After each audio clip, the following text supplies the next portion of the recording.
ఈరోజు జర్నీ చాలా స్పెషల్. హైదరాబాద్ నుంచి శక్తివంతమైన కొండగట్టు ఆంజనేయ స్వామి దేవాలయానికి బయలుదేరాను. వన్ డేలో కవర్ చేద్దామని అనుకుంటున్నాను. రాత్రికి హైదరాబాద్ వచ్చేసేలా చూస్తా ఎలా జరుగుతుందో. జై శ్రీరామ్, జై హనుమాన్. లగ్జరీ కాదు, ప్రైవేట్ వాహనం కాదు, ఆర్టీసీ బస్సులో నిజమైన ట్రావెల్ ఫీల్. బస్ క్యాచ్ చేశాను. కోరుట్ల డిపో బస్సు నెంబర్ వచ్చేసి EHZ1. 10:30కి స్టార్ట్ అయింది. Express bus MGBS to Kondagattu. Ticket తీసుకున్నాను. 320 రూపీస్ అయితే టికెట్కి అయింది. కొండగట్టు రీచ్ అయ్యేటప్పటికి 3:35 అయింది. వచ్చేసామండి కొండగట్టు. కొన్ని ప్రయాణాలు సౌకర్యం కోసం కాదు, అనుభూతి కోసం. గ్రామాలు, పొలాలు, ఈ ప్రయాణమే ఒక ప్రశాంతమైన అనుభూతి. చివరికి పవిత్రమైన కొండగట్టు ఆంజనేయ స్వామి దేవాలయానికి చేరుకున్నాను. చుట్టూ కొండలు, భక్తి వాతావరణం, అద్భుతమైన అనుభూతి. ఒక ఆటో క్యాచ్ చేశాను. పైకి వెళ్ళడానికి 30 రూపీస్ అయితే ఛార్జ్ చేశారు. కరీంనగర్ జిల్లాలో జగిత్యాలలో కొలువుదీరిన అంజన్న ఆంజనేయుడు భక్త సులభుడు. ప్రతి గ్రామంలో వెలసి భక్తులను కాపాడుతూ ఉండే దేవుడు. కొండగట్టులో ఆంజనేయ స్వామి చాలా ప్రత్యేకం. మహిమాన్వితంగా కొలువై ఉంటాడు. ఎక్కడా లేని విధంగా చాలా ప్రత్యేక రూపంలో దర్శనమిచ్చే ద్విముఖ ఆంజనేయ స్వామి. ఉమ్మడి కరీంనగర్ జిల్లాలో జగిత్యాలకు 15 కిలోమీటర్ల దూరంలో ఉంది ఈ టెంపుల్. ఇక్కడ ఆంజనేయుని రూపం చాలా మహిమాన్వితంగా ఉంటుంది. చాలా అరుదైన రూపం. ఇక్కడ ద్విముఖాలతో ఆంజనేయ స్వామి దర్శనమిస్తారు. ఒకటి ఆంజనేయ స్వామి ముఖం కాగా రెండవది నరసింహస్వామి ముఖం కలిగి ఉంటారు. బేతాళ స్వామి క్షేత్రపాలకులు. ముందు బేతాళ స్వామి దర్శనం చేసుకొని తర్వాత ఆంజనేయ స్వామి దర్శనం చేసుకోవాలి. చూడ్డానికి చాలా ఆహ్లాదకరంగా ఉంది. సమ్మర్ టైం కదండి, కొద్దిగా జనాలు తక్కువగానే ఉన్నారు. బోర్డ్స్ పెట్టారు, క్లియర్గా ఉంది. మనం టెంపుల్ దర్శనం చేసుకొని బయటికి రావడానికి చాలా తక్కువ టైం పట్టేలానే ఉంది. మనకి ఎదురుగుండా కనిపిస్తున్నది బేతాళ స్వామి ఆలయం. బేతాళ స్వామి ఆలయం చూడ్డానికి ఇలా ఉంటుంది. ఈయన ఇక్కడ క్షేత్రపాలకులు అనమాట. ప్రతి పుణ్యక్షేత్రానికి ఒక క్షేత్రపాలకులు ఉంటారు. వారి ఆధ్వర్యంలోనే ఆ ప్రాంతమంతా పరిపాలించబడుతుంది అని అంటారనమాట. ఇక్కడ బేతాళ స్వామి క్షేత్రపాలకులు.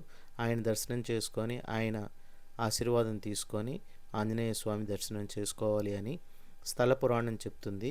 భక్తులు ఇక్కడ బేతాళ స్వామికి కొన్ని బలులు కూడా అర్పించుకుంటూ ఉంటారు. తమ తమ మొక్కులు తీరిన తర్వాత కోళ్ళు, మేకలు లాంటివి ఇక్కడ బలి ఇచ్చి బేతాళ స్వామికి కళ్ళు సమర్పించుకుంటూ ఉంటారని చెప్తున్నారు. బేతాళ స్వామి మందిరానికి ఆనుకొని ఒక పెద్ద కొండ ఉంది. ఆ కొండ స్వామికి కనెక్ట్ అయి ఉంటుందన్నమాట. ఈ కొండకి నమస్కరించుకొని జనాలు తమ బాధలు ఇవన్నీ పోవాలి అని దండం పెట్టుకుంటారు. ఎండాకాలం కాబట్టి ఇట్లా షేడ్స్ పెట్టారు. జనాలు ఇక్కడ దర్శనం చేసుకొని కొంత విశ్రాంతి తీసుకోవడానికి ఇక్కడ రెస్ట్ తీసుకుంటున్నారనమాట. టెంపుల్లోకి అయితే ఎంటర్ అయిపోయాము. చూడ్డానికి ఇలా ఉంది. ఇక్కడ ఆంజనేయ స్వామి ద్విముఖాలతో దర్శనమిస్తారండి. ఆంజనేయ స్వామి విగ్రహాన్ని చూస్తే శంఖం, చక్రం, వక్షస్థలంలో రాముడు, సీతామాతలతో కూడిన రూపం ఇక్కడ మనకు కనిపిస్తుంది. భక్తులు కోరిన కోరికలు అడిగిన క్షణంలోనే తీర్చే స్వామి ఆంజనేయ స్వామి. ఈ ఆంజనేయుని దర్శనం వలన ఆరోగ్యం, ఐశ్వర్యం, ధైర్యం, విజయం, భూత ప్రేత పిశాచ బాధల నుంచి విముక్తి కలుగుతుంది అని చెప్తారు. గుడిలో 2 ఉప ఆలయాలున్నాయి. కుడివైపు వెంకటేశ్వర స్వామి, ఆండాళ్ళ అమ్మవారితో ఉంటారు. భక్తుల యొక్క మొరలు ఆలకిస్తూ ఉంటారు. ఎడమవైపు లక్ష్మీదేవి ఉంటారు. శివ పంచాయతన ఆలయం ఉందన్నమాట. ఋషులు ఎవరికీ కనబడకుండా వచ్చి ఈ ఆలయంలో స్వామిని అర్చించుకుంటూ ఉంటారు అని ప్రత్యక్ష సాక్షులు చెప్తున్నారు. భక్తి మనిషికి బలం ఇస్తుంది అంటారు. అలాంటి అనుభూతి ఇక్కడ ప్రత్యక్షంగా కనిపిస్తుంది. ఇది ఆలయం. కొండగట్టులో ఉన్న మరో ముఖ్యమైన విశేషం బేతాళ స్వామి గుడి. ఈయన క్షేత్రపాలకుడు అని చెప్పాను కదండి. బేతాళ స్వామికి కోళ్ళు, మేకలు కోసి కళ్ళు సమర్పించి మొక్కులు తీర్చుకుంటూ ఉంటారు. ఆంజనేయుని మాల వేసుకున్న వాళ్ళు ఎక్కువగా ఈ కొండగట్టుని సందర్శిస్తూ ఉంటారు. జనరల్గా 41 రోజులు, 21 రోజులు, 11 రోజులు దీక్ష తీసుకుంటూ ఉంటారు. ఆలయ ప్రధాన ద్వారం ముందు పెద్ద అశ్వత్థ వృక్షం ఉంటుంది. ఈ చెట్టుకి గాలి సోకిన వారు, భూత ప్రేతాలు చేతబడితో బాధపడే వాళ్ళని గొలుసులతో కట్టి ఇక్కడ ఉంచుతారన్నమాట. అంజన్న దయ వలన వారు బాధల నుంచి విముక్తులు అవుతారు అని చెప్తూ ఉంటారు. ఈ ఆలయ చరిత్ర గురించి తెలుసుకుందాము. సింగం సంజీవుడు అనే పశువుల కాపరి కొండగట్టు మీద పశువులు మేపుతూ ఉంటే ఆ పశువుల్లో ఒక ఆవు తప్పిపోయిందంట. ఆ ఆవుని వెతుకుతూ అలసిపోయి ఒక చెట్టు కింద నిద్రిస్తూ ఉంటే కలలో ఆంజనేయ స్వామి దర్శనమిచ్చి ఆవు ఎక్కడుందో తెలియచేస్తారు. అంతేకాకుండా తాను కూడా ఆ కొండ మీద వెలిసి ఉన్నాను అని ఆయనకి తెలియచేస్తారు. స్వామి స్వయంభూ అంటే ఒకరు స్థాపించిన విగ్రహం కాదు, దేవుళ్ళు తమకు తామే విగ్రహం రూపంలో నెలకొని ఉండడం అన్నమాట. చిన్న గుడిని కట్టించి ఆ పశువుల కాపరి పూజలు చేస్తూ అక్కడ స్వామిని సేవిస్తూ ఉంటారు. హనుమకి నమస్కారం చేస్తే బుద్ధి, బలం, ధైర్యం, యశస్సు, వాక్పటుత్వం, ఆరోగ్యం, అజాడ్యం ఇవన్నీ కూడా ఏకకాలంలో సంభవిస్తాయి. అందుకని హనుమంతుడిని సేవించడం చాలా చాలా ఇంపార్టెంట్. ఇక్కడ ఒక రామాలయం కూడా ఉందండి, రాముల వారి ఆలయం అన్నమాట.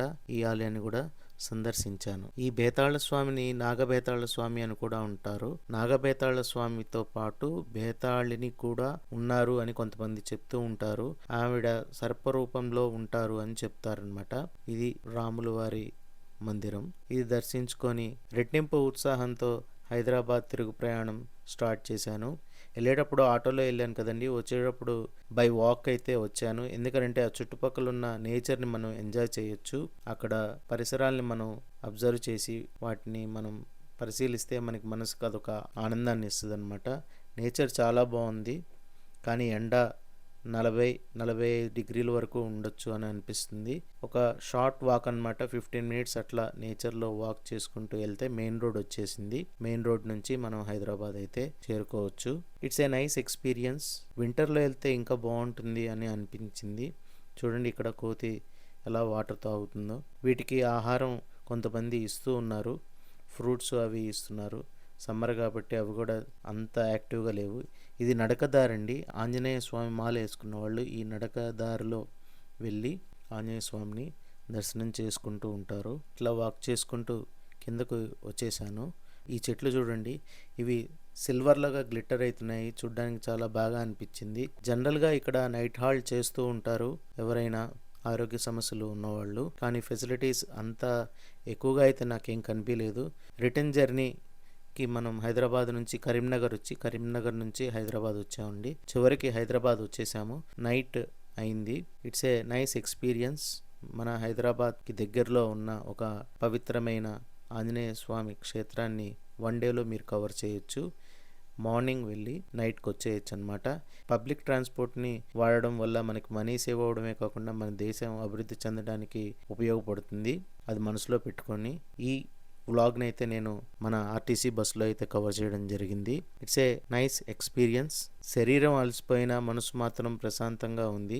ఒక రోజు ఒక దేవాలయం, ఒక మర్చిపోలేని ప్రయాణం అయితే కొనసాగించాను. తిరిగి మన ఎంజీబీఎస్ని అయితే చేరుకోవడం జరిగింది. Friends, this is the trip which I covered in one day. Friends, అవకాశం దొరికితే తప్పకుండా కొండగట్టు ఆంజనేయ స్వామి దేవాలయాన్ని సందర్శించండి. ఇప్పుడు సమ్మర్ చాలా ఎక్కువగా ఉంది కాబట్టి నీళ్లు ఎక్కువగా తీసుకెళ్ళండి, జాగ్రత్తలు పాటించండి. ఇక్కడ ఫుడ్ ఫెసిలిటీ అంత బాగా లేదు. ఈ రోజు అమావాస్య కావడంతో నేను రోజు మొత్తం ఉపవాసం ఉన్నాను. అమావాస్య శక్తివంతమైన రోజు. కొండగట్టు శక్తివంతమైన స్థలం. ఆంజనేయ స్వామి శక్తివంతమైన దేవుడు. ఈ వీడియో మీకు నచ్చింది అని ఆశిస్తున్నాను. మీ ఫ్రెండ్స్తో తప్పకుండా షేర్ చేయండి. రాత్రి 9:22 అయింది హైదరాబాద్ చేరేటప్పటికి. ఇది ఫ్రెండ్స్ కొండగట్టు ట్రిప్ విశేషాలు. జై శ్రీరామ్, జై హనుమాన్, జై హింద్. మరొక మంచి వీడియోతో మళ్ళా కలుద్దాం. మీ సైబర్ సతీష్. Thank you.